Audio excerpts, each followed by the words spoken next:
Assalamualaikum warahmatullahi wabarakatuh. Perkenalkan, nama saya Emika Daroeni dari kelas 10 MIPA 2, nomor absen 16. Pilihlah salah satu dari mereka untuk dijadikan objek pembelajaran dan bahan tugas keberhasilan mereka. 50 orang terkaya di Indonesia tahun 2021 yang saya jadikan objek pembelajaran adalah Prayoga Pangestu. Prayoga Pangestu lahir dengan nama Pangdempen di Sambas, Kalimantan Barat pada tahun 1944.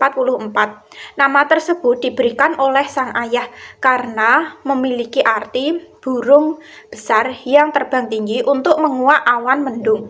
Ayahnya memiliki pekerjaan sebagai seorang penyadap getah karet. Nama ayahnya adalah Pangsiuon. Prayoga Pangestu family terdiri dari 5 orang anggota utama.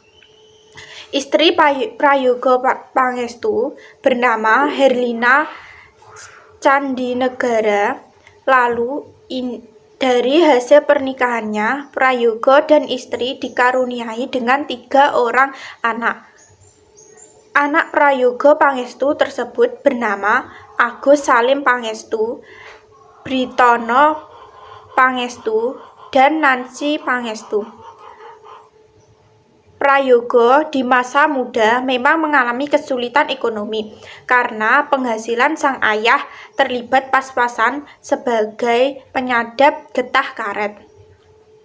Ia dahulu biasa disapa dengan nama Apen, hanya dapat menempuh pendidikan sampai bangku SMP saja. Tempat bersekolah Prayoga Pangestu adalah SMP berbahasa Mandarin di kota Singkawang dengan nama SMP Nahua. Meski tidak bisa melanjutkan jenjang pendidikan yang lebih tinggi saat itu, Prayoga tetap optimis dan percaya diri bisa mendapat kehidupan dan kondisi ekonomi yang lebih baik. Semangat yang tinggi dan tekad yang teguh, akhirnya ia memutuskan untuk pergi merantau ke Jakarta setelah lulus sekolah. Prayoga Pangestu tentu memiliki harapan dan angan-angan untuk membangun kehidupan yang lebih baik. Akan tetapi, nasib berkata lain kepada Prayoga. Niat hati ingin mengubah nasib di kota besar berakhir kecewa berkali-kali, yang gagal mendapatkan pekerjaan. Dengan berat hati, Prayoga terpaksa memutuskan untuk kembali ke kampung halaman di Kalimantan. Setelah kembali ke kampung, ia kemudian memutar akal untuk bisa mendapatkan penghasilan. Akhirnya, ia memulai pekerjaan sebagai seorang supir angkutan umum atau angkot dengan jalur trayek rute kota Singkawang sampai kota Pontianak. Tidak cukup menjadi seorang sopir, Prayoga Pangestu juga memulai memberanikan dirinya untuk membuka usaha kecil-kecilan, seperti berjualan bumbu-bumbu masak, keperluan dapur, dan ikan asin. Di tahun 1960-an, Prayoga Pangestu mengenal seorang pengusaha kayu sukses asal Sarawak, negeri Malaysia. Pengusaha tersebut bernama Burhan Urai, alias Bong Sun Ong. Sosok Burhan datang ke Indonesia melalui kota Pontianak di saat ramai-ramainya kasus penyeludupan kayu ke Malaysia. Saat itu banyak yang terjadi penebangan kayu hutan berskala besar yang masif. Karena adanya sistem persil dan peta rakyat yang menguntungkan Burhan secara melimpah ruah.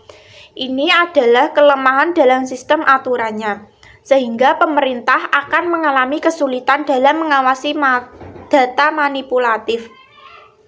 Dari jumlah tetebangan pohon yang berada di hutan saat itu, sebagai seorang pengusaha yang jeli, Burhan melihat Prayoga memiliki potensi yang baik dalam bisnis, sehingga memutuskan untuk merekrutnya. agar bisa bekerja di PT Jajanti Group. Sebagai seorang pekerja saat itu, ia diberi kepercayaan dan tugas untuk mengurus hak pengusahaan hutan atau HPH di Kalimantan Tengah. Setelah 6 tahun bekerja, nama seorang Prayogo Pangestu secara perlahan mulai dikenal oleh orang masyarakat. Ketika itu, Burhan Urai ingin melakukan upaya pemindahan terhadap PT Jajanti yang tadinya di kota Pontianak ke kota Banjarmasin. Setelah waktu setahun pemindahan tersebut, Prayogo Pangestu ditunjuk langsung oleh Burhan, mendapatkan jabatan General Manager di sebuah pabrik kayu plywood Nusantara di kota Gresik, Jawa Timur. Dengan jabatan barunya, Prayogo bekerja di plywood Nusa selama setahun dan setelahnya memutuskan untuk resign. Ia ingin merintis bisnisnya sendiri di bidang perhutanan. Terlebih sudah memahami betul berbagai permasalahan perhutanan dan kayu, di mana pengalaman didapatnya dari para ahli asal Malaysia ketika di PT Jayanti. Perjalanan awal Prayogo Pangestu merintis bisnis dimulai dengan membeli sebuah perusahaan, mengingat perusahaan tersebut diambang kebangkrutan akibat harga kayu log yang turun drastis. Perusahaan tersebut bernama CV Pacific Lumber Co. Prayogo memperoleh modal uang dari pinjaman utang modal dari Bank BRI yang kemudian dapat ia lunasi. Hanya dalam jangka waktu 1 tahun saja dirinya mampu melunasi utang tersebut. Diketahui CV Pacific Lumber Co. sebelumnya merupakan perusahaan milik pengusaha kayu asal Kalimantan Selatan bernama Obos. Prayogo akhirnya mengganti nama perusahaan tersebut menjadi PT Barito Pacific Lumber. Bermodalkan pengalaman yang panjang dan ilmu mengenai bisnis perkayuan dan perhutanan, PT Barito Pacific Lumber menjadi maju dan berkembang di tangan Prayogo Pangestu. Ia dan pengusahaannya berhasil memperoleh HPH atau hak pengusahaan hutan di berbagai daerah besar di Indonesia seperti Sumatera Selatan, Sulawesi Utara, Maluku, hingga Papua. PT Barito Pacific Lumber berhasil menguasai total lahan seluas 5,5 juta hektar di seluruh Nusantara. Jika dihitung-hitung, luas lahan tersebut bisa setara dengan luas negara Swiss secara perhitungan. Pada tahun 1980-an, PT Barito melakukan ekspansi bisnis secara besar dengan berhasil memiliki lebih 20 anak perusahaan dan mencapai titik puncak masa kejayaan. Pada tahun 1990-an, kesuksesan meningkat pesat dengan membawahi 120 perusahaan yang berada pada sektor dan bidang di luar perhutanan HPH, seperti pabrik pulp, petrokimia, properti, taman industri, dan transportasi kelautan. Keberhasilan dan kesuksesan Prayogo Pangestu tidak terlepas kaitannya dengan pengaruh keluarga cendana. Banyak isu yang beredar bahwa keberhasilan PT Barito Pacific merupakan berkat hasil gelap menggarap HPH di Kalimantan Timur. Dikatakan HPH tersebut sebenarnya milik PT Panambangan yang dipimpin oleh Sukamdhani Sahid Gito Sarjono. Ia diketahui merupakan kerabat dan saudara dekat dari Presiden Soeharto di masa Orde Baru. Memang bahwa pengelolaan hutan telah diatur dan dibagikan kepada kerabat dan keluarga sang penguasa, terutama mereka yang menduduki jabatan militer. Tetapi dalam praktek keistimewaan tersebut tidak dijalankan dengan serius secara pengelolaan hingga lebih banyak diserahkan kepada pihak lain. Walaupun tindakan tersebut sebenarnya melanggar undang-undang kehutanan pada masa itu. Disinilah menjadi kesempatan bagi Prayoga Pangestu memperoleh keuntungan dari aturan tersebut. Ia mendapat kepercayaan untuk memainkan peran sebagai pengelola HPH dengan bagi hasil yang sangat menguntungkan, serta mendapat kemudahan melebarkan usaha karena telah andil membantu keluarga Cendana. Kedekatan dengan lingkaran keluarga penguasa saat itu menjadikan langkah bisnis Prayoga Pangestu aman dan tak tersentuh hukum.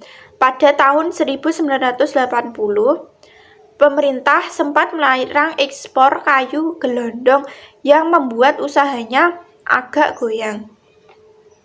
Dengan jeli, Prayoga cepat menanggapi permasalahan tersebut dengan mendirikan perusahaan pengelola kayu yang dimodali pinjaman utang dari Bank Perancis Lyonnais.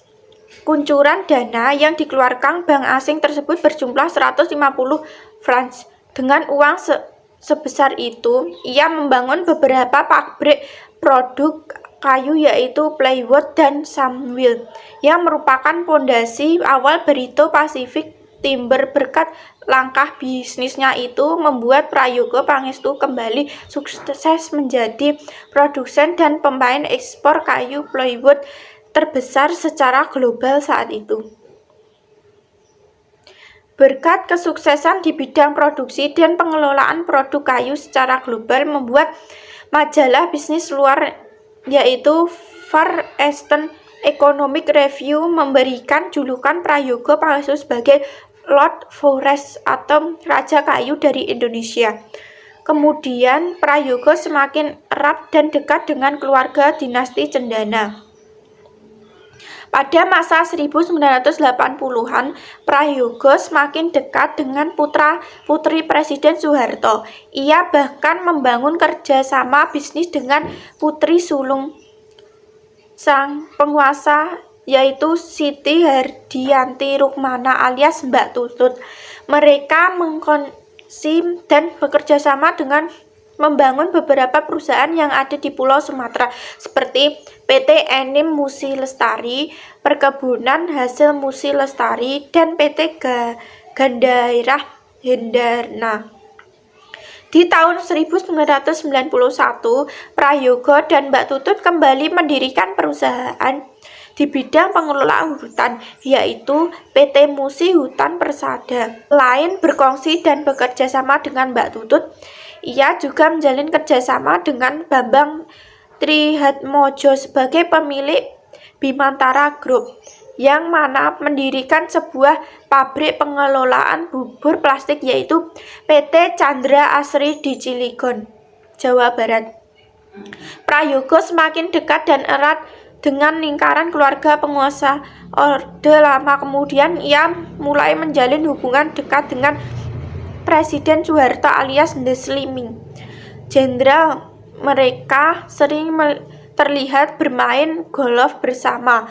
Bahkan Prayoga membawakan tongkat golf milik penguasa itu.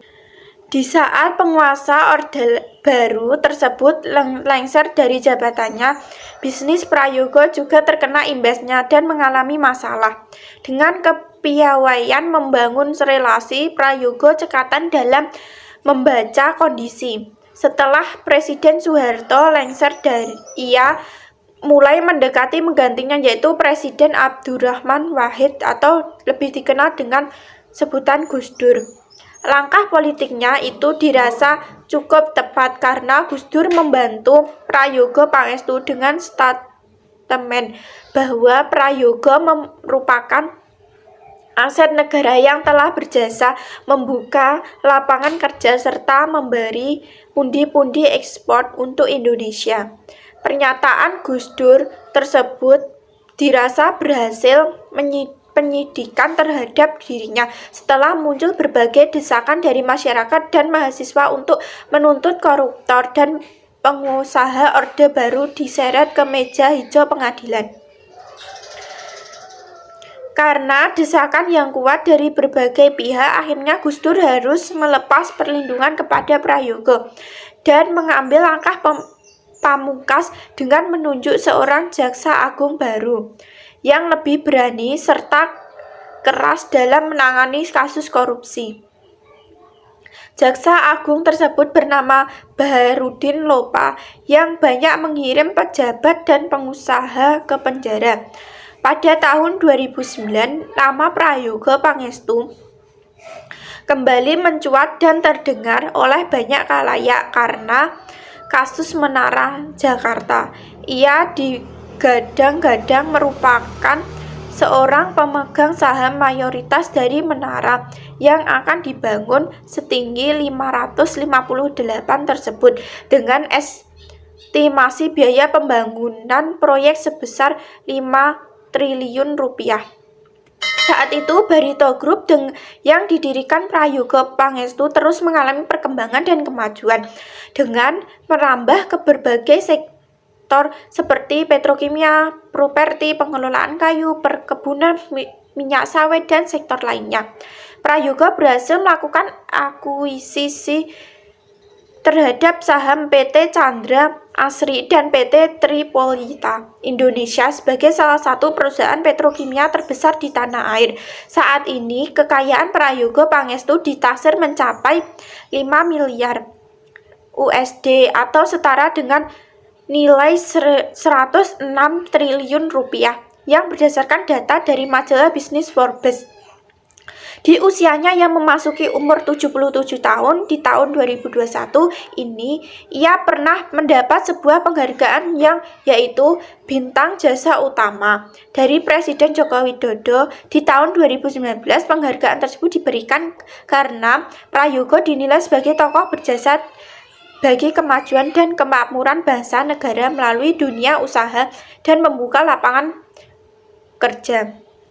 Kemudian putra yang bernama Agus Salim Pangestu akan menjadi kandidat penerus dari kepemimpinan Barito Group. Agus telah menjabat sebagai Wakil Presiden Direktur Barito Pasifik sejak tahun 2002 hingga saat ini.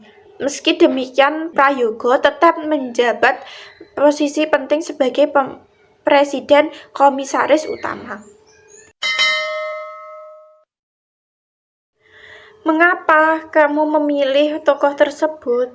Saya memilih tokoh Prayogo Pangestu tersebut karena tokoh tersebut memberikan motivasi kepada orang lain, khususnya untuk anak-anak muda, untuk tidak berputus asa dalam menghadapi segala kegagalan yang terjadi.